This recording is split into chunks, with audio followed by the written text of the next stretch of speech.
how much, to what degree, as was asked before, with what intensity or what frequency. All of the details of the ingredients are left out. And so that's not going to make a major shift in our literacy rates in the country. Have you ever had experience working with genetic disorders like Pura syndrome, which is a neurological development disorder, and you work with that with your kids? In neuropsychology, you see everything. So we've seen tubular sclerosis, neurofibromatosis, other very rare genetic disorders. Even if you have a genetic disorder, your brain still has neuroplasticity. And there's only one thing that inhibits that child from making progress. It's how much you don't know. Because how much you don't know will interfere with your ability to actually figure out what to do with this child to help build the skills.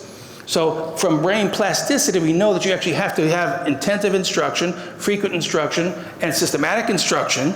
But let me show you all the criteria together, because all the criteria together then really help break down all the parts of what we want to be sure we have in there, which then helps us make sure that we're making the most progress.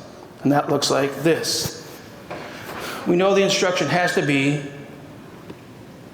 there it goes, high intensity, which means it should be at least 5 days a week. And this is true of anything. Moms will laugh with this question. Ready? How many of you did potty training only on Tuesdays and Thursdays? Yeah, that is ridiculous. Well, but how many of your kids get speech therapy twice a week for 20 minutes? It's just as ridiculous. How many of your kids get OT twice a week for 30 minutes? And the speech therapy, oh, by the way, many times is in a group of 5.